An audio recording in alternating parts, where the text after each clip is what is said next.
Hindi ko alam kung kailan nagsimula ang lahat, pero kung babalikan ko, parang may munting senyales na noon pa man ay pilit nang kumakatok sa buhay ko. Nakatira ako sa isang tahimik na baryo sa probinsya. Iyong klase ng lugar na kapag gabi na, ang pinakaingay na maririnig mo ay kuliglig at tahol ng aso sa malayo. Araw-araw, paulit-ulit lang ang ikot ng buhay ko. Gising ng maaga, tulong sa bahay, tapos trabaho sa maliit na tindahan sa palengke. Wala akong hinihinging malaki sa mundo. Kahit minsan alam kong kulang na kulang ang kinikita ko para sa mga pangangailangan namin. Ang totoo, sanay na akong magtiis. Pero may mga panahon talagang susubukin ka. Parang may kamay na dahan-dahang tumutulak sa iyo papunta sa direksyong hindi mo naman pinili. Noong mga panahong iyon, nagsimula ang malas na hindi ko maipaliwanag.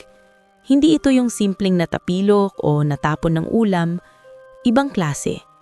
Isang umaga, nawalan ng benta ang tindahan na parang biglang nilayuan ng tao. Kinahapunan, tumawag ang kapatid ko, umiiyak, dahil nahimatay daw si nanay habang naglalaba. Nang makita ko si nanay, putla siya at naninginig. Sinasabi niyang parang may kumikirot sa dibdib niya. Dinala namin siya sa barangay health center, pero ang sabi ng nurse, kailangan daw namin siyang ipacheck sa mas maayos na ospital. Doon ako napaupo sa isang sulok, hawak ang listahan ng mga gamot. Iniisip kung saan ako kukuha ng pera. Sa gitna ng lahat ng iyon, doon naman nag-umpisa ang mga panaginip. Paulit-ulit, parang iisang kwento na iba-iba lang ang anggulo. Nasa isang lugar daw ako na puro puno, pero hindi ko kilala ang mga punong iyon. May amoy na parang basang lupa at lumang kandila. Sa malayo, may tunog ng tubig na dumadaloy. Hindi malakas, pero sapat para maramdaman mo na may malalim na balon o batis na malapit. Ang kakaiba, sa panaginip, lagi kong nakikita ang anino ng isang malaking puno at sa paanan nito, may bilog na parang lumang balon na natatakpan ng mga damo. Kapag lalapit ako, parang may humihila sa sikmura ko, halo ng takot at pagkamausisa. Tapos may boses. Mahina lang, pero malinaw. Tinatawag ang pangalan ko. Isang beses lang, tapos mawawala. Noong una, binaliwala ko. Sinabi ko sa sarili ko, pagod lang ako, stress, gutom, kaya ganyan. Pero habang tumatagal, mas nagiging malinaw ang mga detalye. Minsan, sa panaginip, may nakikita akong liwanag na parang alitap-tap, pero mas malaki. Mas malamig ang tingin. Minsan, may tunog lang mga yapag sa tuyong dahon. At tuwing magigising ako, hindi ako basta magigising na normal. Laging may kabog sa dibdib. Parang may hinabol ako, at parang may hinabol din ako pabalik. Isang umaga, mas lalo akong kinabahan. Pagmulat ko, nakita ko ang paa ko. May putik sa sakong at sa kagitan ng mga daliri at may maliit pang dahon na nakadikit, parang galing sa gubat. Napaupo ako sa gilid ng higaan, tinitigan ng putik na iyon na parang may sariling buhay. Hindi ako lumabas kagabi. Sigurado ako roon. Pagkatapos ng trabaho, umuwi ako, nag-alaga kay nanay, nagluto ng lugaw, at natulog sa sobrang pagod. Pero bakit may putik ang paa ko? At bakit parang may amoy ng basang lupa ang kumot ko? Sinubukan kong magpanggap na walang nangyayari. Pero sa baryo namin, may mga bagay na kahit hindi mo sabihin, parang alam ng hangin. May matandang kapitbahay kami na mahilig magwalis sa tapat kahit wala namang kalat. Nang makita niya akong lumabas, saglit siyang tumigil. Tinignan niya ako mula ulo hanggang paa, tapos nagsabi ng parang pahapyaw lang. Huwag kang magpapagabi sa may lumang puno, lalo na kung may dinadala kang bigat sa loob. Hindi ko alam kung paano niya nalaman na may bigat akong dinadala. Pero biglang sumikip ang lalamunan ko. Hindi ko siya sinagot. Ngumiti lang ako ng pilit at nagkunwaring nagmamadali.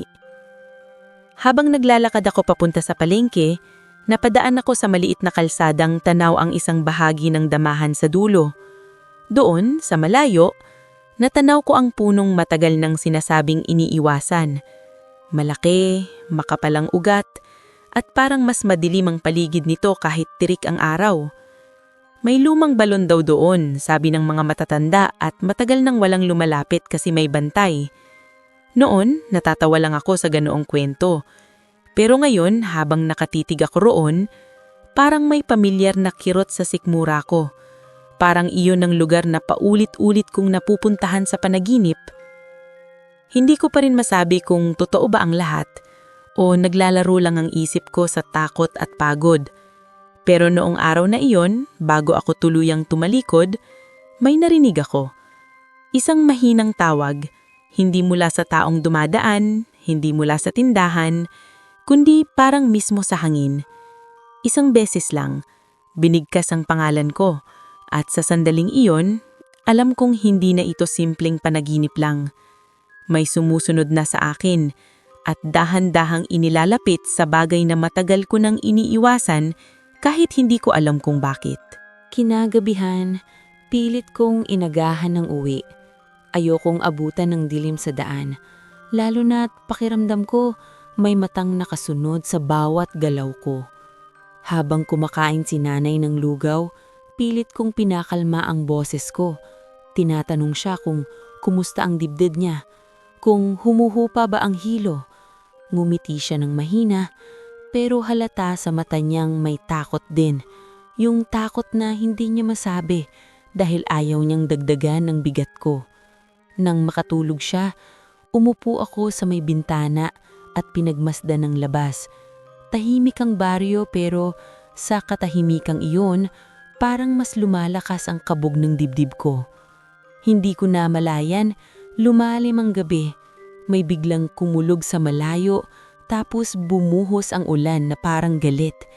Sa loob ng bahay, may tunog ng patak sa bubong na pawid at sa labas, nagmamadaling nagsara ang mga kapitbahay ng bintana. Napatingin ako sa orasan at napamura sa isip ko. May kailangang bilhin na gamot si nanay at naiwan ko sa tindahan ng maliit na supot na may reseta. Kung bukas ko pa kukunin, baka maliit na naman ang pag-inom niya. Kaya kahit ayoko, kinuha ko ang payong at lumabas. Sinasabing mabilis lang. Sa simula, normal pa ang daan. Basa ang lupa, may ilaw pa sa ilang bahay, at may 2 aso pang sumusunod sa akin na parang nagbabantay. Pero habang lumalayo ako, unti-unting nawawala ang mga ilaw at ang hangin lumalamig. Ang dating daan ng kabisado ko parang humahaba. Hindi ko alam kung dahil lang sa ulan o dahil sa kaba, pero parang mas makapalang dilim kesa dati. Napilitan akong mag-shortcut, yung daan na dadaan malapit sa damuhan at sa malaki at lumang puno. Sinabi ko sa sarili ko, saglit lang, makukuha ko ang supot, uuwi rin agad. Pagdating ko sa may bandang damuhan, doon nangyari ang kakaiba. Biglang tumigil ang tunog ng mga kuliglig. Kahit ang ulan, parang humina ang bagsak sa pandinig ko na para bang may kumot na itinakip sa mundo. Napahinto ako. Naramdaman kong tumindig ang balahibo ko sa batok. Sa kabila ng ulan, may bahagi ng paligid na parang mas tuyo, mas tahimik, mas malamig. At sa gitna ng damuhan, may nakita akong nakatayo. Hindi natitinag kahit hangin ng lakas. Isang lalaki. Nasa ilalim siya ng isang maliit na puno na nakasandal sa gilid ng daan. Pero ang itsura niya parang hindi nababagay sa lugar. Malinis ang suot niyang polo, presko, walang bahid ng putik. Ang buhok niya hindi man lang basang-basa. At ang pinaka hindi ko makalimutan, ang balat niya maputla pero hindi mukhang may sakit. Parang may sariling liwanag na hindi ko maipaliwanag. Napaatras ako, hawak ang payong na parang panangga. Teka, sabi ko, halos pabulong lang. Okay ka lang ba? Ang lakas ng ulan. Tumingin siya sa akin at doon mas lalo akong kinabahan. Ang mata niya, madilim, pero may kislap na parang hindi pangkaraniwaan. Hindi siya ngumiti agad. Parang pinag-aaralan niya muna ako. Parang matagal na niya akong kilala kahit ngayon ko lang siya nakita. Pagkatapos, saka siya nagsalita, mababa at kalmado, parang boses na hindi tinatablan ng kaba ng mundo. "Nag-iisa ka," sabi niya. "Hindi ka dapat dumadaan dito kapag ganitong oras." Napaikot ang tingin ko sa paligid. Walang ibang tao. Kahit bahay sa malayo, halos hindi nakita. "Kailangan ko lang kunin yung reseta. Sandali lang." Sagot ko, pilit na matatag. Parang may bahagyang ngiti siyang dumaan sa labi. Pero hindi iyon yung ngiting nakakaaliw. Mas bagay siyang tawaging ngiting may alam. "Mabigat ang dinadala mo," dagdag niya. At kahit wala siyang hawak na ilaw, parang mas malinaw ang mukha niya kaysa sa dapat. Hindi ko alam kung bakit, pero naramdaman kong gusto kong tumakbo. Kasabay nun, may bahagi rin sa akin na gustong makinig. Parang may hinahatak ang mga salita niya sa loob ko. Yung pagod ko, takot ko, desperasyon ko para kay nanay. Lumakas ang kulog sa malayo at sa mismong sandaling iyon, nagsalita siya ulit. Parang nag-aalok ng simpleng bagay na dapat kong ikatakot. "May masisilungan ka munang dito. Saglit lang, hindi ka mababasa." At kahit ayoko, napatingin ako sa direksyong itinuro niya. Sa bandang may anino na parang kubong hindi ko naman napapansin dati. Sa loob ng ilang segundo, hindi ko alam kung ano ang mas nakakatakot. Ang manatili sa daan na parang biglang naging ibang mundo, o ang sumunod sa lalaking hindi ko alam kung paano naging nandoon na lang bigla. Hindi ko alam kung anong nagtulak sa akin, pero sumunod ako. Siguro dahil sa ulan, siguro dahil sa takot, o siguro dahil sa pagod na matagal ko nang kinikimkim. Ang kubong itinuro niya ay hindi pala totoong kubo. Paglapit ko, napansin kong parang anino lang siya na nagkakaroon ng hugis dahil sa dilim. Pero nang tumapak ako sa unang kahoy na hagdan, biglang naging solid. Parang matagal nang nandyan. Sa loob, may amoy ng sampagita na may halo ng usok ng kandila. Eksaktong amoy na nararamdaman ko sa panaginip. Napalunok ako at nahawak sa dibdib, pilit pinapakalma ang sarili. Umupo ako sa dulong bahagi. Basa pa rin ang layalan ng damit ko, pero kakaiba, hindi ako giniginaw. Ang lalaki naman, nakatayo lang sa may bungad, nakatingin sa ulan parang hindi niya ito alintana. Hindi ko maalala kung nagpakilala siya o ako ang unang nagtayong, pero narinig ko ang pangalan niyang binanggit na parang napakasimple. Parang normal na tao lang sa baryo. Ngulit kahit anong pilit ko, hindi ko siya maihanay sa kahit sinong kilala ko. "Anong ginagawa mo rito?" Tanong ko, mahinang mahina, dahil ayokong marinig ni nanay sa isip ko ang kaba ko. Ang layo ng bahay dito. Dahan-dahan siyang lumingon.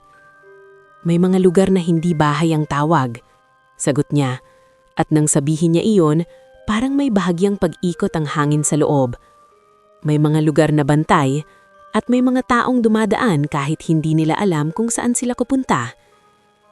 Parang gusto kong tumayo at umalis, pero hindi gumagalaw ang mga paa ko. Pinilit kong maging praktikal.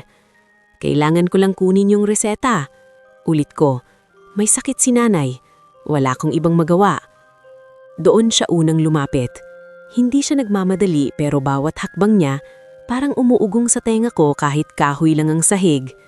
Huminto siya sa tapat ko, sapat ang layo para hindi ko masabing nananakot, pero sapat ang lapit para maramdaman ko ang presensya niya. "Marami kang ibang magagawa," sabi niya, "pero tinuruan kang magtiis. Tinuruan kang manahimik, kaya ngayon, kapag may alok na magaan, natatakot ka." Hindi ko alam kung paano niya alam iyon. Napapikit ako at sa ilang segundo, kumislap sa isip ko ang mukha ni nanay na pilit ngumingiti kahit nasasaktan. Ang listahan ng gamot, ang utang, ang mga araw na inuuna ko ang iba bago ang sarili. Pagmulat ko, nakatitig pa rin siya. "Anong alok?" tanong ko. Halos pabulhong na. Hindi siya agad sumagot. Umupo siya sa tapat ko at doon ko napansin ang kamay niya. Malinis, pero may kakaibang lamig ang aura. Parang hawak niya ang hangin sa pagitan namin, dalawa. "Hindi kita pipilitin," sabi niya, "pero kung gusto mo, pwede kitang tulungan." Natawa ko ng mahina. Hindi dahil natutuwa ako, kundi dahil parang nakakabaliw pakinggan. Paano? Magpapautang ka? Kilala ba kita? Hindi pera ang unang ibibigay ko, kundi paghinga, ginhawa, yung pakiramdam na hindi ka nag-iisa sa bigat. Parang gusto kong umiyak sa simpleng sinabi niyang iyon, pero pinigilan ko. May kapalit ba? Diretso kong tanong, dahil gaano man ako kadesperado, may natitira pa ring takot sa mga bagay na sobrang dali. Doon siya bahagyang ngumiti, at sa ngiting iyon, parang may aninong dumaan sa ilalim ng mga mata niya. Lahat may kapalit, sabi niya ng kalmado. Pero hindi ka naman lugi, isang pabor lang. Anong pabor? Tanong ko, at ramdam kong nanginginig na ang boses ko. Kapag tinawag kita, sabi niya, huwag kang tatanggi. Sa gabi lang, isang beses kapag kailangan, hindi ko hihingin araw-araw. Nanlaki ang mata ko. Bakit sa gabi? Dahil sa gabi, mas malinaw ang mga pintuan. Sagot niya, parang natural lang ang sinasabi. At dahil sa araw, mas maingay ang mundo. Hindi mo maririnig ang dapat mong marinig. Tahimik akong napatingin sa sahig. Sa isip ko, lumaban ang dalawang boses. Yung isa nagsasabing, tumakbo ka, delikado yan. Yung isa, umiiyak na. Paano si nanay kung wala kang magawa? Sa labas, patuloy ang ulan. Pero sa loob, parang may unti-unting pag-init sa hangin. Parang may sinisindihang kandila sa dibdib ko. Kung papayag ako, sabi ko, pilit matatag, anong mangyayari? Sumandal siya ng bahagya, tila kampante. Bukas, sagot niya, mararamdaman mong may gumaan. Hindi ko sasabihin kung paano, pero makikita mo. At kapag dumating ang oras na tatawagin kita, aalalahanin mo ang gabing ito. Hindi ko alam kung tama o mali, pero sa sobrang bigat ng buhay ko, ang ginhawa na sinasabi niya ay parang tubig sa taong matagal nang nauuhaw. At doon, sa gitna ng ulan at dilim, narinig ko ang sarili kong boses na halos hindi akin. Sige, sabi ko, isang pabor, pero hanggang doon lang. At sa sandaling pumayag ako, parang may dumaan na malamig na hangin sa likod ko. At sa labas ng kubo, tumigil ang kulog na parang may nakinig. Pag-uwi ko ng gabing iyon, hindi ko na maalala kung paano ako nakarating sa bahay. Ang malinaw lang sa isip ko, ang amoy ng sampadita at kandila na parang nakadikit sa balat ko. Pagbukas ko ng pinto, mahimbing na si nanay. Umupo ako sa sahig, sumandal sa dingding at pinilit huminga ng dahan-dahan. Sinabi ko sa sarili ko na baka pagod lang ako, baka dala lang ng ulan ang lahat. Pero nung tinanggal ko ang tsinelas ko, doon ko napansin na tuyo ang paa ko. Hindi man lang basa, kahit kanina'y halos lumusong ako sa putik. Parang may bahagi ng gabi na binura. Kinabukasan, nang nagising ako, may kakaibang gaan sa loob ng bahay. Si nanay, hindi na putla. Nakaupo siya sa mesa, hawak ang baso ng tubig at nakatingin sa akin na parang naguguluhan din. Anak, sabi niya, hindi ko alam kung bakit, pero parang hindi na masyadong masakit. Parang humupa yung sikip. Hindi ko alam kung matutuwa ako o matatakot. Tinanong ko siya kung nanaginip ba siya, kung may naramdaman siyang kakaiba kagabi. Umiling siya. Wala, sagot niya. Nakatulog lang ako ng mahimbing. Paglabas ko para pumasok sa trabaho, may isang sobre sa ilalim ng pinto. Wala akong nakitang nag-iwan, wala ring pangalan sa labas. Nang buksan ko, may laman itong pera, sapat para sa unang set ng check-up at gamot. Napaupo ako sa bangko sa labas, hawak ang sobre na parang mainit na uling. Hindi ko alam kung saan galing. Walang kamag-anak kaming ganyan kaagad magpapadala. At kahit anong paliwanag ang hanapin ko, isang mukha lang ang pumapasok sa isip ko. Ang lalaking hindi nababasa ng ulan. Sinubukan kong itago sa sarili ko ang nangyayari. Ginamit ko ang pera para ipacheck si nanay sa bayan. Bumili ako ng gamot. Sa loob ng ilang araw, tuloy-tuloy ang pagbuti niya. Habang tumatagal, mas lumalakas din ang kutob ko na may kapalit itong lahat. At hindi ako nagkamali. Isang gabi, pagkatapos kong maglinis ng bahay at matulungan si nanay matulog, biglang bumigat ang talukap ng mata ko. Hindi ito yung normal na antok. Parang may humihila pababa sa buong katawan ko at kahit pilitin kong lumaban, parang wala akong lakas. Nang pumikit ako, hindi ako pumasok sa karaniwang panaginip. Parang lumusot ako sa isang malamig na tubig tapos bigla akong napadpad sa lugar na pamilyar na pamilyar. Nandoon ang mga puno na hindi ko kilala, ang amoy ng basang lupa at ang tunog ng tubig na dumadaloy. Sa harap ko, ang lumang balon sa paanan ng malaking puno. Hindi ako naglalakad pero papalapit ako. Parang hinihila ako ng mismong lupa. Dito, narinig ko ang boses niya, mababa at kalmado sa likod ko. Paglingon ko, nandoon siya. Mas malinaw ang mukha niya kaysa dati at kahit gabi, may kakaibang liwanag sa paligid niya na parang hindi galing sa buwan. Hindi na ako nagtanong kung paano, hindi na rin ako nagulat na naroon ako. Ang pakiramdam ko, parang matagal na niyang hinihintay. Tapos na ang una, sabi niya. Ngayon, kailangan ko na yung pabor. Nanigas ang lalamunan ko. Sabi mo hindi madalas, sagot ko, pero mahina dahil alam kong walang saysay ang pagtututok sa lugar na hindi ko kontrolado. Hindi ito madalas, sagot niya, pero ito ang simula. Itinuro niya ang isang maliit na kumpol ng bulaklak na tumutubo sa gilid ng balon. Hindi ito ordinaryong bulaklak. Mapusyaw ang kulay, halos puti, pero may bahid na parang asul sa gitna. At kahit walang hangin, parang gumagalaw ang mga talupod, parang humihinga. Pumitis ka ng 3, utos niya. Dahan-dahan, huwag mong sasaling mabuti ang gitna. Napalunok ako.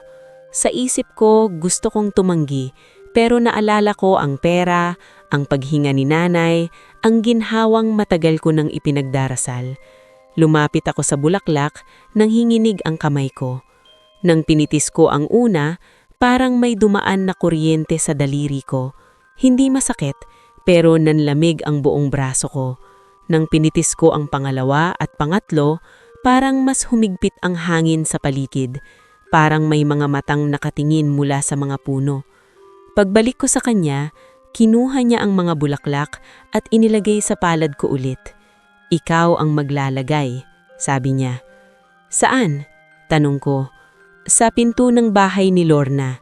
Binanggit niya ang pangalan ng kapitbahay naming kilala sa baryo, tahimik, mabait, at madalas magbigay ng ulam kapag may sobra. Ilalagay mo sa ilalim ng doormat. Huwag kang magsasalita, huwag kang lilingon, at pagbalik mo sa bahay, matutulog ka agad. Parang may kumirot sa sikmura ko. Bakit siya? Tanong ko, nangingilid ang luha ko kahit hindi ko alam kung bakit. Hindi siya sumagot agad. Tumingin lang siya sa akin na parang sinusukat kung hanggang saan ang kaya kong dalhin. Hindi mo kailangang malaman, sabi niya. Sa wakas, ang kailangan mo lang, sumunod. At bago pa ako makasagot, parang bumaliktad ang mundo. Bigla akong nasa harap ng bahay ni Lorna, sa gilid ng kalsada. Walang tao, tahimik ang paligid. Naninginig ang tuhod ko habang yumuyuko ako at inilalagay ang 3 bulaklak sa ilalim ng doormat. Gusto kong bawiin, gusto kong itapon, pero parang mabigat ang mga daliri ko, parang may nakatali. Pagkatapos kong ilagay, tumayo ako at naglakad palayo, hindi lumilingon gaya ng utos. Sa bawat hakbang, naririnig ko ang tibok ng puso ko na parang tambor. Pagdating ko sa bahay, bumagsak ako sa higaan at pumikit. Pero bago ako tuluyang lamunin ng dilim, narinig ko ang boses niya sa gilid ng isip ko, parang bulong na nakadikit sa kaluluwa ko. Magaling. Ngayon, mas madali na. Kinabukasan, maaga akong nagising na parang may mabigat na bato sa sikmura ko. Hindi ko masabi kung panaginip ba talaga ang nangyari o kung totoo. Pero paglabas ko ng bahay, ang una kong narinig ay mga boses sa kanto. May nagkukumpulan na, may nagbubulungan, at kahit hindi ko pa nilalapitan, alam ko nang tungkol iyon sa bahay ni Lorna.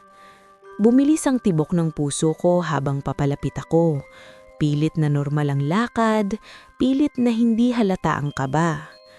Pagdating ko, nakita ko si Lorna sa tapat ng pinto nila. Pulang-pula ang mata, nanginginig ang kamay habang hawak ang cellphone. Naroon din ang asawa niya, nakataas ang boses, nagmumura, at ang biyena niya umiiyak sa gilid. Ang mga kapitbahay nagsasalita ng sabay-sabay, kanya-kanyang hula. May nagsabing may nakita raw na kung ano sa may pinto kagabi. May nagsabing may amoy daw na kakaiba, parang bulaklak na nasusunog. May nagsabing nagising sila sa tunog ng malakas na kalabog pero wala silang nakita. At sa gitna ng ingay, narinig ko ang isang linyang parang kutsilyong tumusok sa dibdib ko. May babae raw si Nestor, sigaw ng isang matandang tsismosa. Tinutukoy ang asawa ni Lorna. May ebidensya sa phone, kaya nag-away sila buong madaling araw. Nanlambot ang tuhod ko. Hindi ko kilala si Nestor ng lubos, pero kilala ko si Lorna bilang babaeng tahimik at masinop, iyong hindi mahilig makialam. At ngayon, parang biglang pumutok ang buhay nila sa isang iglap. Tumingin si Lorna sa paligid at nang magtagpo ang mata namin, para akong binuhusan ng malamig na tubig. Hindi niya alam ang ginawa ko, pero ako, alam ko kung saan nagsimula ang apoy. Umatras ako at nagkunwaring may kailangang puntahan. Sa daan papuntang palengke, halos hindi ko marinig ang mga tao sa paligid. Ang naririnig ko lang ay ang sarili kong hininga at ang boses niyang malamig sa isip ko. Ngayon, mas madali na. Nagsimula akong magbilang ng dahilan para patahimikin ang konsensya ko. Baka may problema na talaga sila, baka matagal na, baka hindi dahil sa bulaklak. Pero bawat baka ko, may kasunod na bigat na hindi ko mataasan. Sa araw na iyon, hindi lang iyon ang nangyari. Sa tindahan kung saan ako nagtatrabaho, biglang dumating ang isang customer na galit na galit. Inaakusahan ng amo namin na dinadaya siya sa sukli. Lalo itong lumaki hanggang umabot sa barangay hall. May nag-away sa pila ng tubig, may nagsagutan sa basketball court, parang ang baryo na dati kalmado, biglang naging mas madaling magliyab. At sa bawat gulong iyon, pakiramdam ko may manipis na sinulid na nakatali sa akin. Hinihila ko nang hindi ko nakikita. Hindi ko na rin maikubli ang pagbabago sa sarili ko. Mas mabilis akong mapikon. Mas madalas sumasakit ang ulo ko lalo na kapag may naririnig akong dasal o kampana ng simbahan. Minsan, habang naglalakad ako sa tapat ng kapilya, bigla akong nahihilo at parang may malamig na daliring dumampi sa batok ko. Napahawak ako sa poste, pilit humihinga. May dumaan na kakilala, tinanong kung okay lang ako. Tumanggo ako pero sa loob-loob ko, gusto kong sumigaw. Sa kabilang banda, tuloy-tuloy ang pagbuti ni nanay. Nakakakilos na siya ng mas maayos, nakakaluto, nakakatawa pa nga minsan. Isang hapon habang naghihiwa siya ng gulay, sinabi niya sa akin, "Anak, parang gumagaan ng lahat, parang may tumutulong sa atin." Napatingin ako sa kanya at hindi ko alam kung paano sasagot. Gusto kong sabihin ng totoo, pero paano? Paano ko ipapaliwanag na may tulong nga pero may kasamang anino? Dumating ang gabi na iyon na parang hinahabol ako. Hindi pa man ako nakakahiga, ramdam ko na ang pamilyar na bigat sa talukpap ng mata, iyong hila na parang lubid sa dibdib ko. Pinilit kong lumaban, inumin ako ng tubig, nagdasal ako sa isip ko kahit sumasakit ang ulo ko. Pero wala. Pagpikit ko, bumagsak ako ulit sa lugar na yun na amoy basang lupa at kandila. Nandun siya, nakatayo sa tabi ng balon, parang naghihintay lang. Hindi na ako nagulat. Mas nakakatakot pa nga ang pakiramdam na nasasanay na ako. Lumapit siya at hindi na siya nagkunwaring mabait. Diretsyong utos agad ang dumating. Bukas, sabi niya, may pupunta sa tindahan nyo, isang lalaki na may dalang sobre. Kukunin mo iyon, hindi mo bubuksan, ihahatid mo sa bahay ng kapitan, sa likod, sa oras na walang tao. Nanlaki ang mata ko, para saan? Tanong ko, nanginginig ang boses ko. Timingin siya sa akin na parang nakakatawa ang tanong ko. Hindi mo pa rin naiintindihan, sabi niya. Hindi ikaw ang pumipili lang dahilan, ikaw ang daan. Gusto kong tumanggi. Gusto kong sabihin na hindi na ako gustong manakit, hindi na ako gustong maging kasangkapan. Pero bago pa ako makapagsalita, may dumaan na malamig na hangin at biglang nakita ko sa isip ko ang mukha ni nanay, nakahiga ulit, hirap huminga, parang binalik sa dati.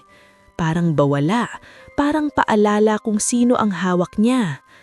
Sumunod ka, sabi niya, halos pabulong, pero mas mabigat kaysa sigaw, dahil kapag hindi, may babalik na sakit. At doon ko naramdaman ang tunay na kahulugan ng kasunduan. Hindi na ito simpleng pabor, isa na itong tanikala na unti-unting humihigpit at habang tumatagal, mas dumidilim ang paligid ko kahit maliwanag ang araw.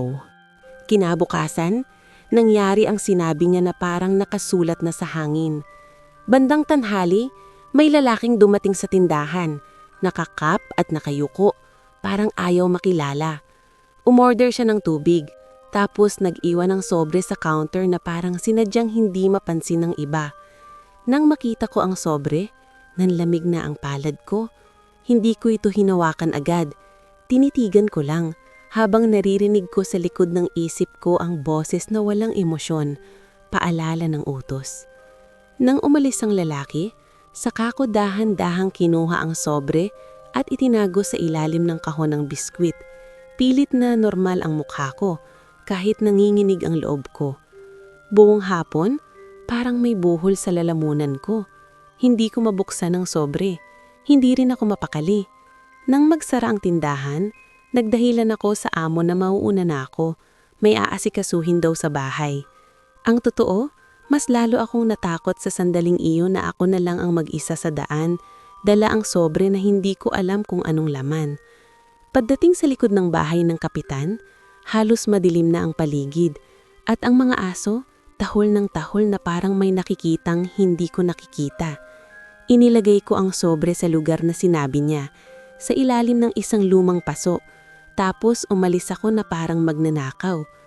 Noong gabing iyon, hindi ako nakatulog ng maayos. Parang hinihintay ng konsensya ko sa bawat pagpikit. Kinabukasan, parang pumutok ang baryo sa balita. May usap-usapan tungkol sa kapitan, tungkol sa perang nawala sa pondo, tungkol sa mga papel na may pirma. May nagsabing may nagbubunyag daw, may nagsabing may nananakot daw, may nagsabing may sindikato. Hindi ko alam ang buong detalye. Pero ramdam ko na ang ginawa ko ay parang isang maliit na bato na inihulog sa tubig at ang alon nito, palaki ng palaki. Doon ako nagsimulang mapuno, hindi lang dahil sa takot na mahuli o mapagbintangan, kundi dahil pakiramdam ko, pinapagalaw niya ang baryo gamit ang kamay ko at sa bawat utos na sinusunod ko, mas lalong lumalayo ang dating ako, yung simpleng taong gusto lang mabuhay ng tahimik. Isang hapon, habang nasa kusina ako at naguhugas ng pinggan, napatingin ako sa kutsilyo sa tabi ng lababo. Hindi ko naisip saktan ng sarili ko, pero sumagi sa isip ko ang tanong, hanggang kailan ito? Hanggang saan ako dadalhin ito? At bakit ako ang pinili? Pagsapit ng gabi, bago pa ako antukin, nagsindi ako ng kandila sa maliit na altar namin. Hindi ako perpektong relihiyoso, pero lumaki akong naniniwala na may Diyos at may liwanag. Lumuhod ako at nagdasal, hindi malakas, hindi mahaba, pero totoong-totoo. Humingi ako ng lakas, humingi ako ng proteksyon, humingi ako ng paraan para matapos ito.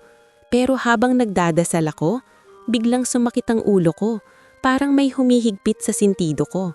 Nanlalabo ang paningin ko, at naramdaman kong umiinit ang hangin sa loob ng bahay kahit malamig ang gabi.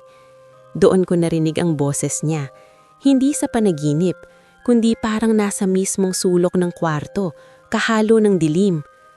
Akala mo ba makakatakas ka sa dasal? Bulong niya. Napatalon ako, napalingon, pero wala akong nakita. Nanginginig ang kamay ko sa kandila.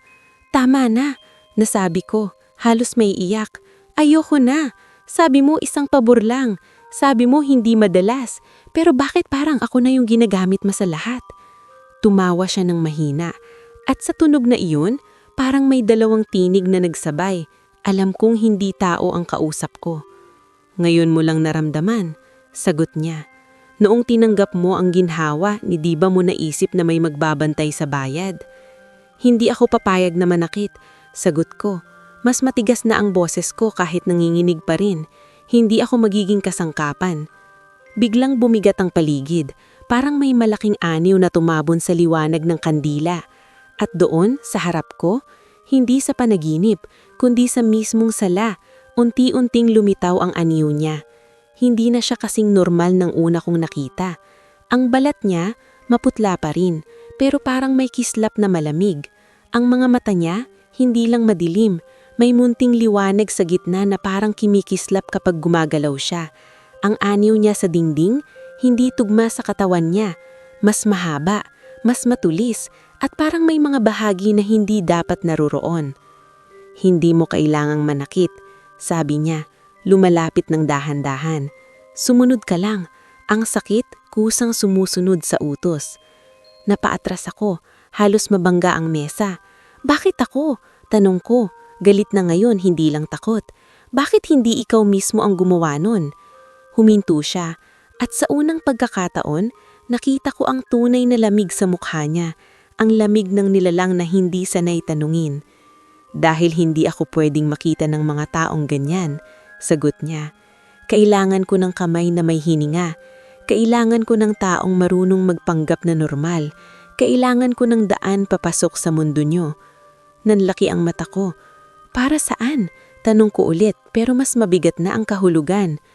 Para mabuksan ang mga pintuan, sabi niya. Kapag ang baryo mahina, kapag ang mga taong nag-aaway, kapag ang loob nila wasak, mas madaling dumaan ang tulad ko. At ikaw ang susi. Parang gumuho ang sikmura ko. Lahat ng nangyari kina Lorna, sa kapitan, sa mga away, hindi pala aksidente. May direksyon, may plano, at ako ang ginawang instrumento. Pinilit kong huminga, pinilit kong tumayong ng tuwid kahit nanginginig ang tuhod ko. Hindi, sabi ko, malinaw at buo, kahit ang luha ko tumutulo na. Hindi ako susi, tao ako. Doon siyang ngumiti, at ang ngiting iyon, hindi na kahit anong pwedeng tawaging mabait. Subukan mong tumanggi, sabi niya, halos bulong, pero parang umalingaw-ngaw sa buong bahay. Tingnan natin kung hanggang saan dadalhin ka ng tapang mo. At sa sandaling iyon, narinig ko sa kwarto si nanay na umuungal, parang nahihirapang huminga, parang pinisil na dibdib. Napalingon ako agad, gulat na gulat, at nang ibaling ko ulit ang tingin sa sala, wala na siya. Naiwan lang ang kandilang kimikislap-kislap at ang malamig na hangin na parang may iniwang marka sa balat ko. Doon ko naintindihan na hindi lang ako ang hawak niya. Si nanay, ang kahinaan ko, ang dahilan ng bawat oo ko, iyon ang tali sa leeg ko. At kung gusto kong kumawal, kailangan kong lumaban sa mas malalim na takot kesa sa dilim. Kinagabihan, hindi na ako naghintay pa. Matapos kong masigurong humuhu pa ang hingal ni nanay at nakatulog siyang muli, lumabas ako ng bahay na parang magnanakaw. Pero ang ninanakaw ko ay sarili kong pag-asa. Hindi na ako pwedeng manatili sa takot na walang ginagawa. Habang naglalakad ako sa madilim na daan, humahalo ang lamig sa balat ko at ang init ng galit sa dibdib. Sa bawat hakbang, parang may sumusunod na anino, pero hindi ko na nilingon. Ang nasa isip ko lang, kailangan kong humanap ng taong may alam. Yung hindi matatawa, hindi magsasabing baliw ako, at hindi matitinag kapag binanggit ko ang salitang engkanto. Doon ko naalala si Mang Isko, isang matandang hilot at albularyo na nakatira sa dulo ng baryo, malapit sa palayan. Hindi siya palaging mukhang bibig ng mga tao, pero kapag may batang biglang nilagnat na hindi maipaliwanag o may nananaginip ng masama ng sunod-sunod, sa kanya palihim na lumalapit. Ayaw ng iba na makita, kaya madalas gabi rin ang punta. Sakto. Nang makarating ako sa bahay niya, may maliit na ilaw na galing sa lamparang gasera. Kumalabog ang dibdib ko nang kumatok ako, pero wala na akong oras para umatras. Pagbukas niya ng pinto, hindi siya nagtanong ng pangalan. Tumingin lang siya sa akin, mula noo hanggang paa, tapos parang napabuntong hininga. "Pumasok ka," sabi niya, mababa ang boses. "Amoy mo, hindi na pang tao lang." Nanlaki ang mata ko. Gusto kong magpaliwanag agad pero hindi lumalabas ang salita. Naupo ako sa bangkong kahoy sa loob ng bahay niyang simple. May mga tuyong dahon na nakasabit sa kisame, may mga bote ng langis, at may mangkok na may asin sa isang sulok. Umupo siya sa tapat ko. May hawak na maliit na pamaypay na gawa ng anahaw at pinagmasdan niya ako na parang binabasa ang loob ko. "May tinanggap ka," sabi niya, diretso. "Hindi lang basta tulong, may kasunduan." Tumanggo ako, nangingilid ang luha. "Hindi ko na alam kung paano ko natanggap," sabi ko, pilit na malinaw ang boses. "May sakit si nanay, wala kaming pera, tapos may dumating na ginhawa. Pero pagkatapos nun, may mga utos. May mga nangyayaring masama. Kapag tumatanggi ako, si nanay ang sinasaktan." Tahimik si Mang Isko ng ilang segundo, tapos tumayo siya at kumuha ng basong tubig. Hindi niya ito ibinigay agad. Parang sinukat muna niya ang bigat ng mga sinabi ko. "Hindi ka sinasaniban," sabi niya sa wakas. "Mas malala, ginagawa kang daan. Pinapagaling ka sa kasunduan, paunti-unti, para hindi mo mapansin na binibigay mo na ang karapatan mo sa sarili." "Paano ko puputulin?" halos pakiusap kong tanong. "Sasabihin ko na ayoko na, pero hindi siya nawawala." Umupo siya ulit, mas malapit, at inilapag ang baso sa pagitan namin. "Hindi sapat ang ayoko," sabi niya. "Kasi may hawak siyang pang-oo mo, yung dahilan mo, yung kahinaan mo. Hanggat buo ang takot mo, buuin ang kapit niya." Parang sinampal ako ng katotohanan. "Pero paano si nanay?" tanong ko, nangingilig ang hamay ko. "Kung lumaban ako, baka lalo siyang—" "Makinig ka," putol ni Mang Isko. Hindi galit, pero mabigat ang diin. "May paraan, pero hindi ito parang sa pelikula na isang dasal lang tapos na. 3 gabi ang pagsubok. 3 gabi na haharapin mo ang sarili mo at ang nilalang na kumakapit sa iyo. Kapag bumigay ka kahit isang gabi, mas lalakas siya." Napahigpit ko ang kapit ko sa tuhod ko. 3 gabi, ulit ko, halos hindi makapaniwala. Tumanggo siya. "Unang gabi, dadalhin ka niya sa panaginip na puro sisi. Ipapakita niya lahat ng nasaktan mo, lahat ng nangyari dahil sumunod ka. Gusto niyang lamunin ka ng hiya para hindi ka na makabangon. Ikalawang gabi, tutuksuhin ka niya. Gagawin niyang matamis ang alok. Gagawin niyang mukhang madali ang buhay kapag sumunod ka. Ikatlong gabi, ilalapit ka niya sa pintuan niya. Doon ka pipili." "Anong pipiliin?" tanong ko. "Kung mananatili kang hawak o babalik kang tao kahit masakit." Tumulo ang luha ko. Hindi lang dahil sa takot lang, kundi sa pagod na matagal ko nang kinikimkim. "Hindi ko na alam kung kaya ko," amin ko. Doon niya ako tiningnan ng mas malumanan. "Kaya mo," sabi niya, Simple lang. Kasi kung hindi, hindi ka na nakarating dito. May natitira ka pang sarili. Tumayo siya at kinuha ang isang maliit na supot. Inilagay niya sa loob ang asin, isang maliit na bote ng langis, at isang pirasong tela na puti. Ito, sabi niya, iniabot sa akin. Hindi ito pang magic lang. Paalala ito. Kapag natakot ka, hawakan mo ang asin. Kapag nanlalamig ang loob mo, pahiran mo ang pulso mo ng langis. Kapag nalilito ka, itali mo ang tela sa kamay mo para maalala mong may pinili kang laban. Pero ang pinakamahalaga, hindi mo na pwedeng tanggapin ang ginhawa na galing sa kanya. Kaya kung may dumating pang pera o bagay na hindi mo alam ang pinanggalingan, ibabalik mo, isasauli mo. Kasi habang tinatanggap mo rin ang tali.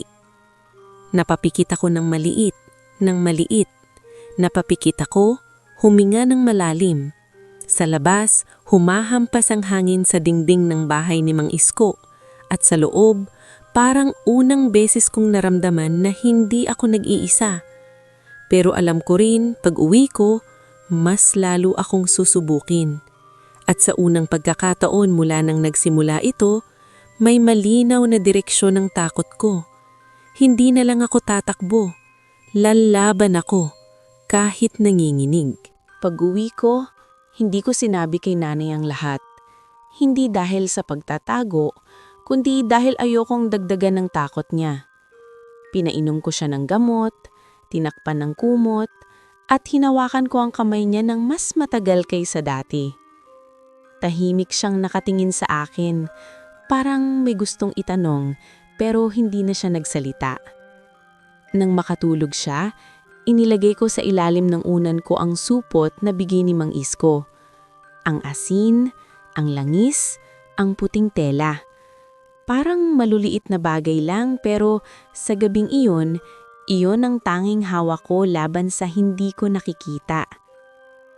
Hindi ako umasa na makakatulog ako pero dumating pa rin ng pamilyar na hila. Parang may bigat sa talukap ng mata, parang may kamay na dahan-dahang dumidiin sa noo ko. Pinilit kong magdasal sa isip ko kahit sumasakit ang ulo ko sa bawat salita. Hinawakan ko ang supot, nilamukos ko sa palad ang asin sa loob at doon ko naramdaman ng konting tapang na parang galing sa mismong pagkagat ko sa takot. Pagpikit ko, hindi ako dahan-dahang nanaginip. Para akong hinila pababa, mabilis, walang babala. Bumukas ang paligid na parang lumang tetro.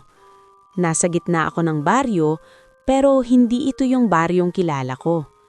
Tahimik, walang tao, at ang mga bahay, parang may manipis na usok na lumalabas sa bintana. Sa hangin, andun ang amoy ng basang lupa at kandila. Alam ko agad, ito ang unang gabi. At bago pa ako magalaw, may mga boses na nagsimulang sumingit. Hindi sigaw, hindi bulong, kundi parang mga salitang lumalakad sa paligid ko. "Nakita mo ba si Lorna?" Sabi ng isang tinig, parang kapitbahay naming mahilig magchismis. Umiyak siya kasi sumabog pamilya niya. "Kapitan naman, napahiya sa buong barangay." Sabi ng isa pa, "May mga papel, may pera, may gulo." "Ano bang nangyayari sa'yo?" Tanong ng isa, boses ng kaibigan kong lumayo na sa akin. "Parang hindi ka na ikaw."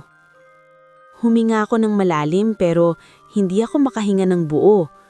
Sa harap ko, unti-unting lumilitaw ang mga eksena. Hindi ako nanonood sa malayo, parang ako mismo ang nasa loob, nakatayo sa tabi, walang magawa. Nakita ko si Lorna sa kusina nila, hawak ang phone, umiiyak habang sinasabing hindi niya kilala ang lalaking nasa chat ng asawa niya. Nakita ko ang asawa niyang galit, naninginig ang panga, naninira ng plato. Narinig ko ang sigawan, ang murahan, ang tunog ng buhay na nababasag. Gusto kong lumapit at sabihing, hindi ko sinasadya, hindi ko alam. pero walang lumalabas sa bibig ko. Wala akong boses sa panaginip na ito. Biglang nag-iba ang eksena. Nasa likod ako ng barangay hall. May mga taong nagbubulungan tungkol sa kapitan. May nagpapakita ng mga papel, may nagsasabing may lagayan, may nagsasabing may kukuratin. Narinig ko ang mga pangalang binabanggit, narinig ko ang galit, at sa bawat salita, parang may tumutusok sa ulo ko. Hindi ko alam ang laman ng sobre pero alam kong ang kamay ko ang naghatid ng hapoy. Sa gilid ng eksena, may isang batang umiiyak, hawak ang kamay ng nanay niya. Sinasabing wala na raw pambili ng bigas kung mawawala sa posisyon ng kapitan. Doon ako napaluhod dahil biglang lumaki ang bigat. Hindi lang pala tungkol sa mga matatanda. May mga batang nadadamay sa gulo na hindi nila kasalanan. At saka siya lumitaw. Hindi sa harap ko agad, kundi sa likod ng mga eksena parang direktor na nanonood ng palabas. Nakingiti siya. Kalmado, parang wala lang. Ayon, sabi niya, boses na parang dumidikit sa itinan ko. Nakikita mo na ba? Pinilit kong tumayo, nanginginig ang mga paa ko.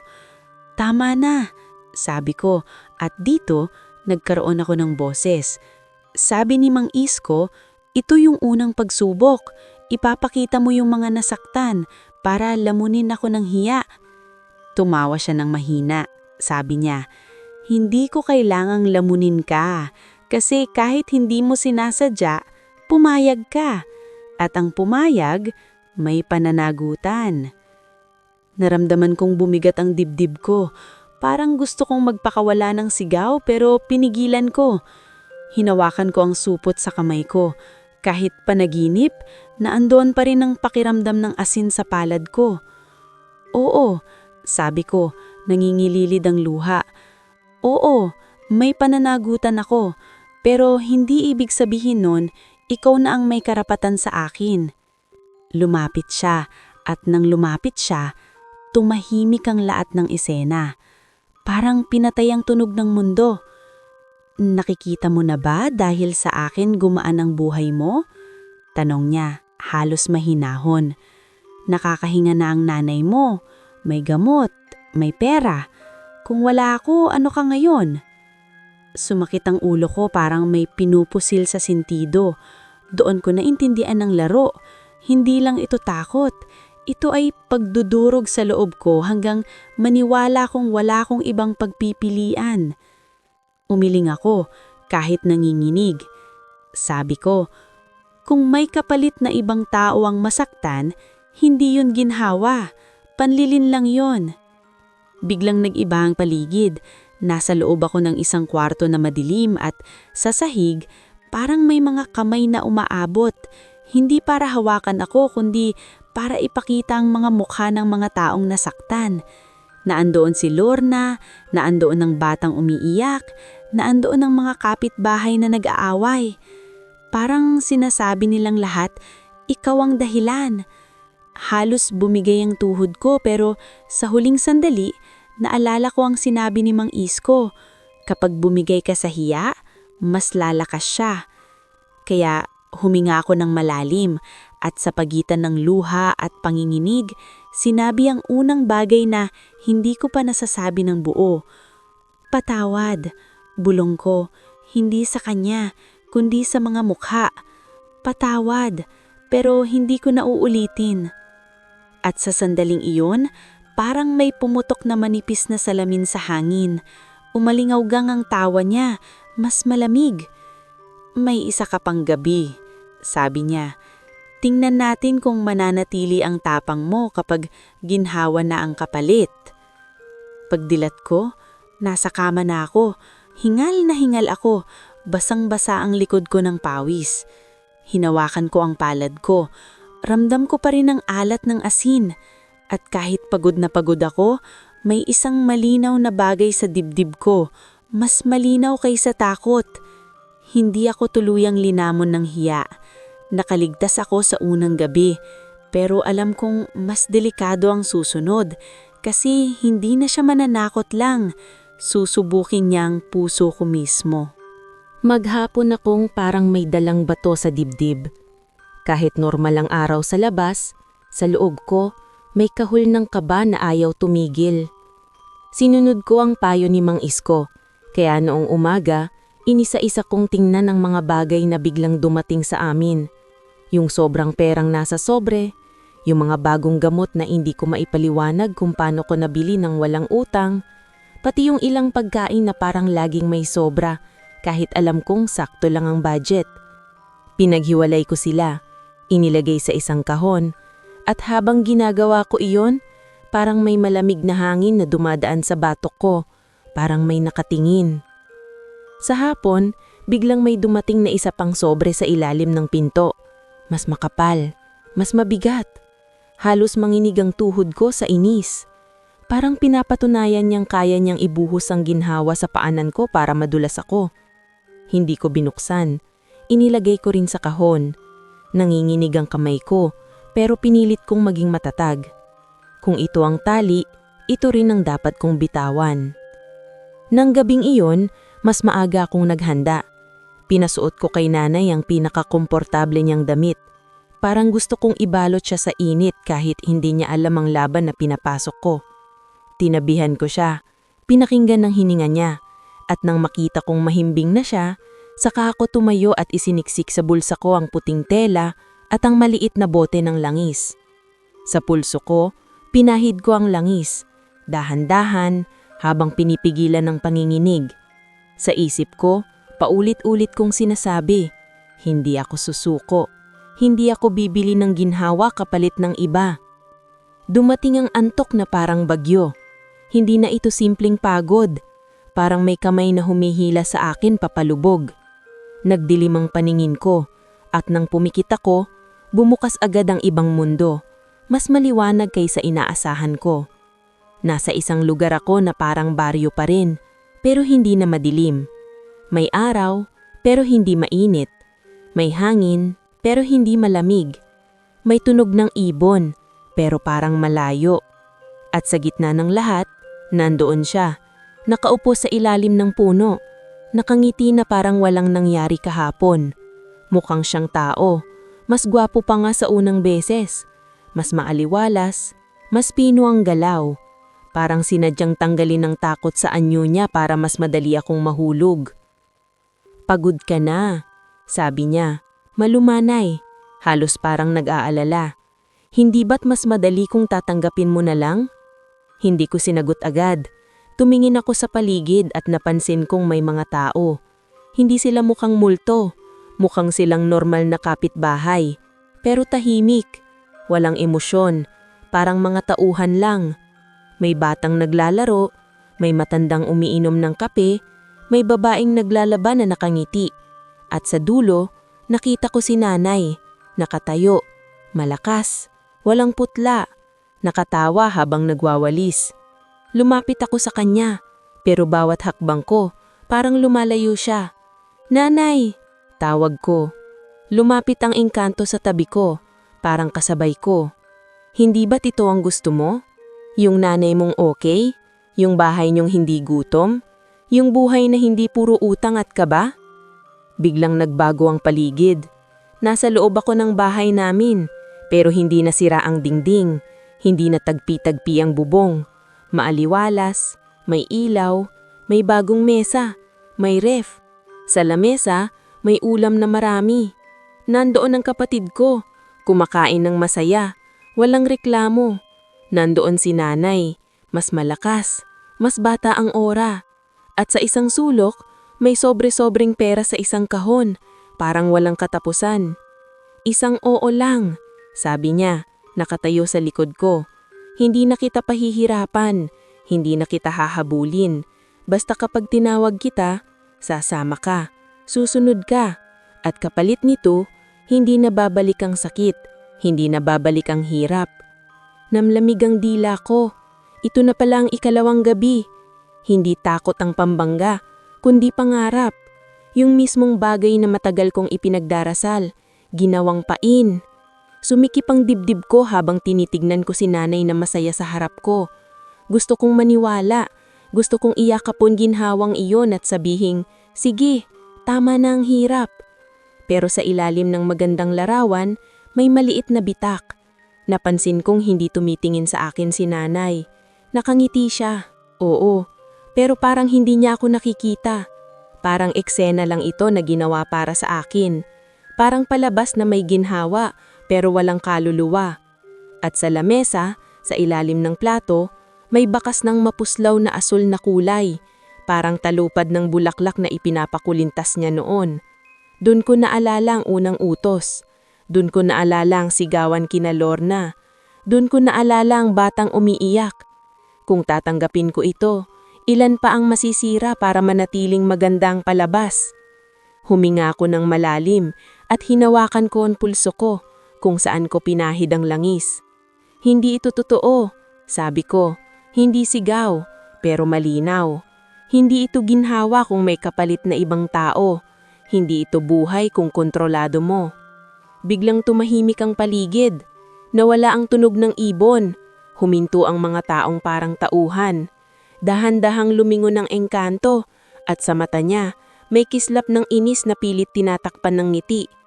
Ang tigas mo, sabi niya, pero hindi na malumanay. Mas gusto mo bang bumalik sa gutom? Mas gusto mo bang makita ang nanay mong naghihingalo? Sumakit ang ulo ko, parang may pumipisil sa utak ko para umatras. Doon ko naintindihan na ito ang tunay na laban. Hindi lang pag-iwas sa takot, kundi pagtalikod sa ginhawang nakakalason. Tumuluwang luha ko habang nakatingin ako sa bersyon ni nanay sa harap ko. At sa pagitan ng hikbi, sinabi ko ang pinakamabigat na salita. Mas pipiliin ko ang totoo, bulhon ko, kahit masakit. Sa sandaling iyon, nagdilim ang paligid na parang pinatay ang ilaw sa isang iglap. Narinig ko ang tawa niya, hindi na mahinaw, parang kumakaluskos na tuyong dahon. May isa ka pang gabi, sabi niya, mas malamig kaysa dati. At doon, hindi na pangarap ang ipapakita ko, pintuan na. Pagdilat ko, nakahiga ako sa kama, nanginginig, pero buhay. Umabot ako sa ikalawang gabi nang hindi bumibigay sa ginhawang pain, pero alam kong ang ikatlong gabi ang pinakamapanganib. Dahil kapag pintuan na ang usapan, hindi lang puso ko ang tinatarget niya, buong pagkatao ko. Magdamag akong gising, nakaupo sa gilid ng kama, nakatingin sa pader na parang mayaakyat na anino anumang oras. Hindi dahil hindi ako inaantok, kundi dahil ayokong pumikit. Takot akong dalhin na naman sa lugar na iyon.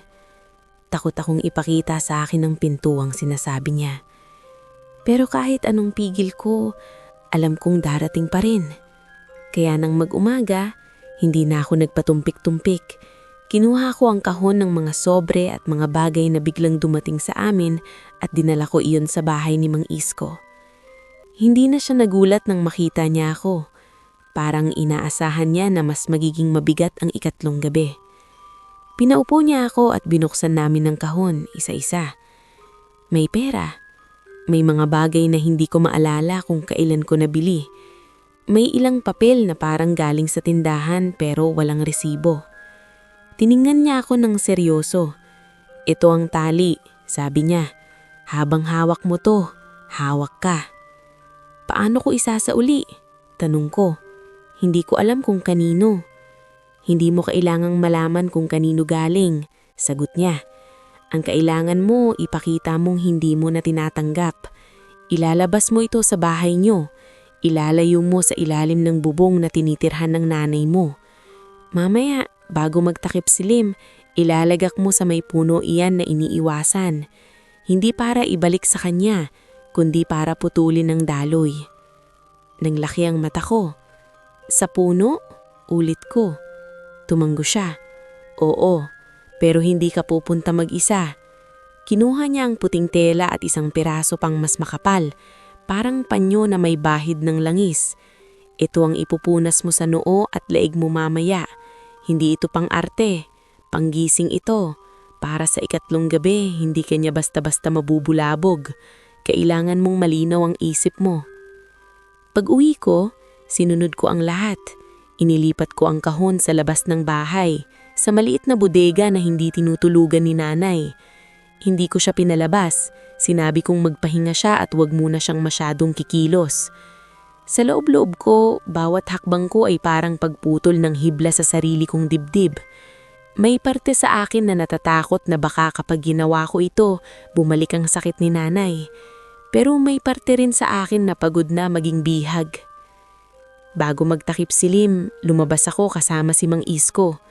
Tahimik siya habang naglalakid kami, pero ramdam ko ang bigat ng bawat yapag papunta sa direksyong matagal ko nang kinatatakutan. Pagdating namin malapit sa malaking puno, hindi ako tumingin ng matagal. Ang paligid parang mas malamig kaysa dapat.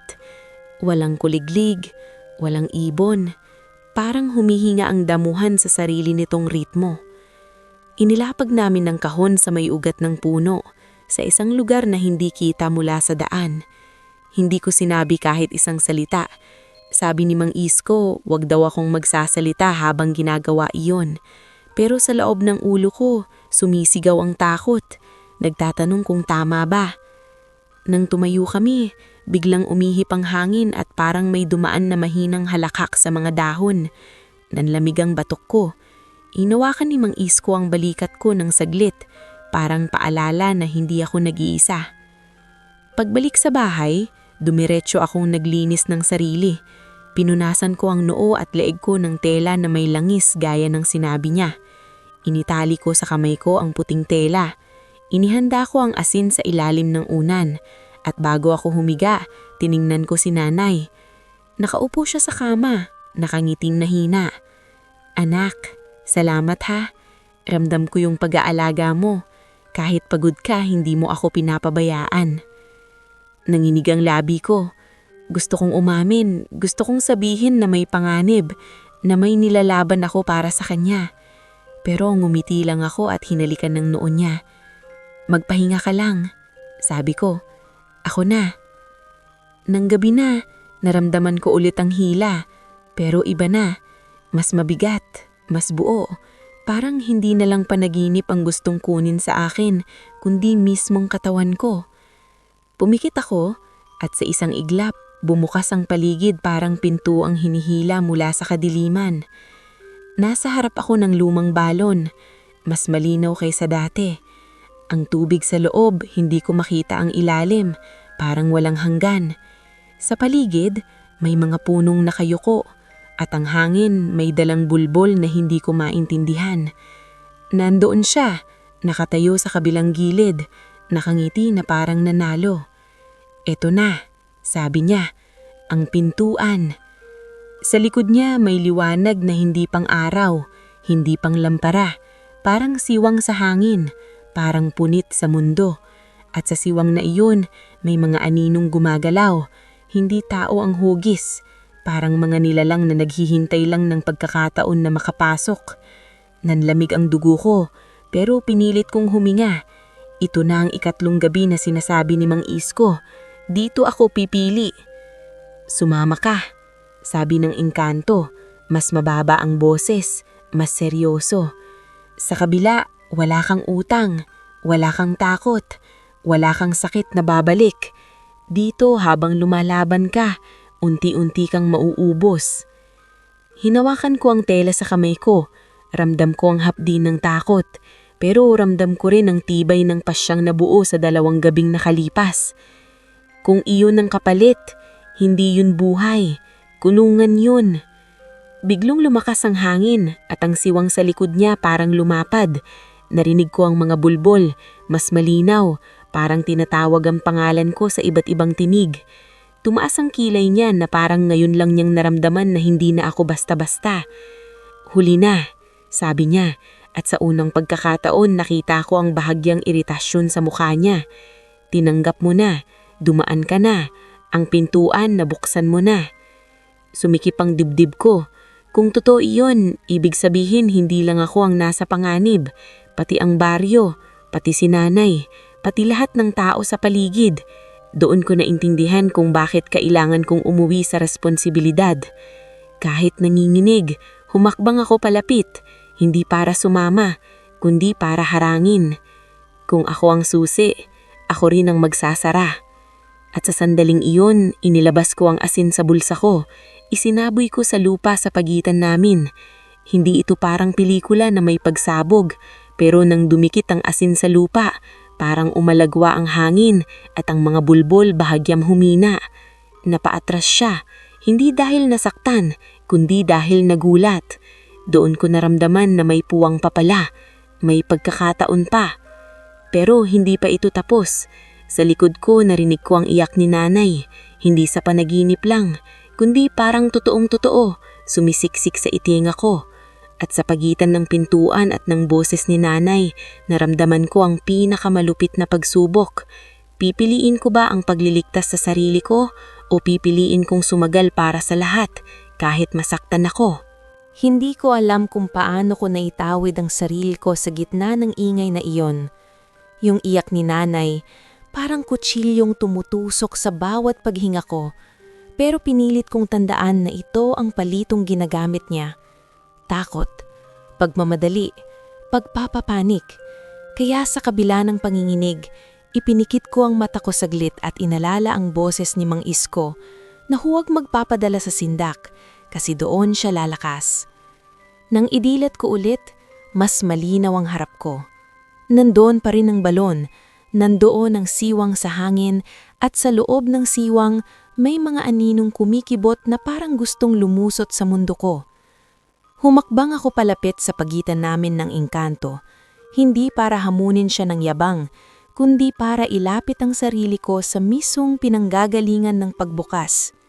Iningat ko ang kamay ko, hawak ang puting tela na nakatali sa pulso ko, at sa isip ko, hindi ako nagdasal ng magarbong salita. Simple lang, paulit-ulit, parang panata. Patawad sa mga nagawa ko. Lakas para tumigil. Tapang para magbayad. Sa kabilang kamay ko, hinigpitan ko ang hawak sa bote ng langis at pinahid ko ito sa palad ko, saka ko dinampi sa lupa na may asin na naisaboy ko na. Sa sandaling iyon, parang humina ang mga bulong, hindi dahil takot sila, kundi parang nabigla sa pag-aamin kong hindi na ako magpapagamit. Akala mo, kaya mong isara, sabi ng engkanto, at sa boses niya, hindi na kalmado ang dati. May pagkainis na pilit niyang tinatago. Ikaw ang nagbukas. Ikaw ang nag-oo. Oo, sagot ko. At doon ko unang naramdaman ang kakaibang gaan na galing sa katotohanan. Ako ang nagkamali. Kaya ako rin ang aayos. Sa likod niya, lumapad pa ang siwang. Pero hindi na kasing bilis ng kanina. Parang may pumipigil. Parang ang simpleng pagputol ko sa mga biyaya at ang pagtanggi ko sa pangarap na pain, may naging epekto.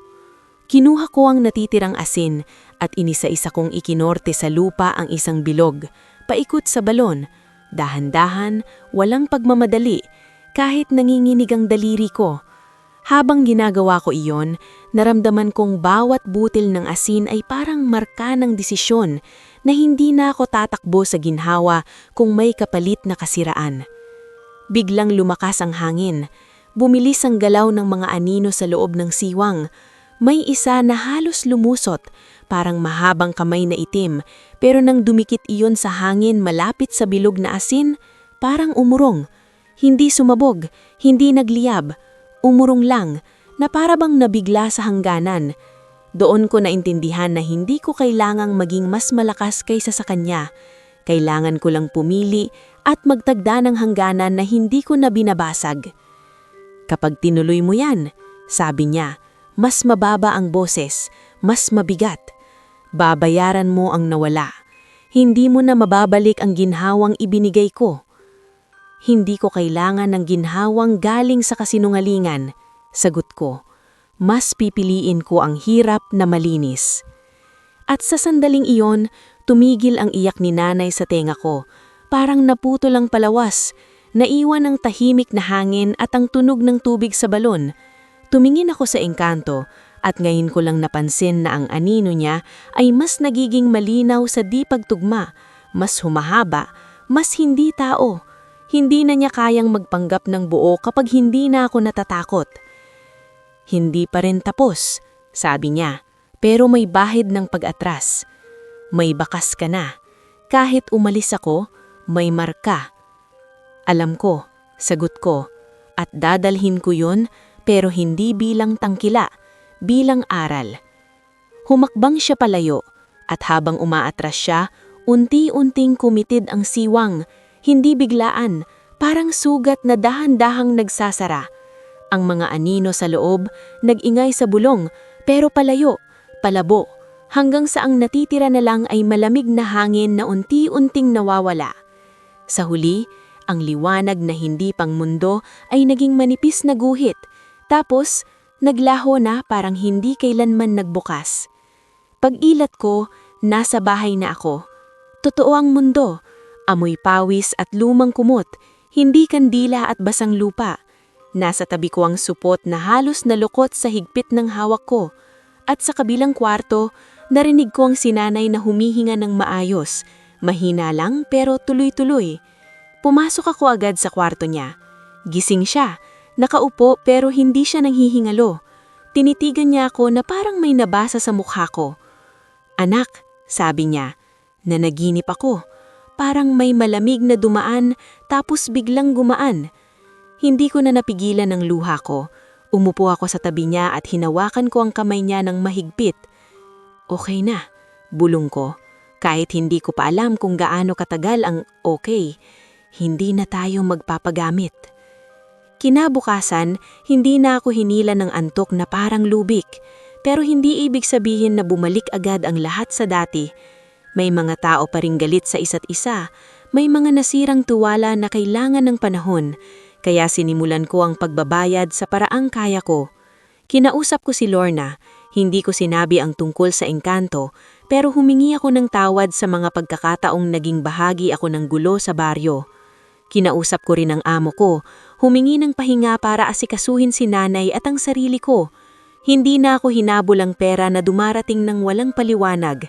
Sa halip, naghanap ako ng dagdag na trabaho na marangal, kahit pagod, kahit maliit ang kita. 1 linggo ang lumipas, tapos 2. Hindi na bumabalik ang amoy ng kandila sa panaginip ko. Pero minsan, kapag napapanaan ako sa malayong tanaw ng malaking puno, ramdam ko pa rin ang lamig sa batok, parang paalala na may mga bagay na totoo kahit hindi nakikita. At isang gabi, habang sinasara ko ang pintuan ng bahay, may mahinang hangin na dumaan, parang bulong na pamilyar, hindi na nananakot, parang nanunukso lang sa malayo. Hindi ako lumingon, hindi dahil sa takot, kundi dahil alam ko na ang sagot ko. May mga pintuang pwedeng bumukas kapag mahina ka, pero may pintuan ding kusang nagsasara kapag pinili mong tumayo, umamin at bumalik sa pagiging tao.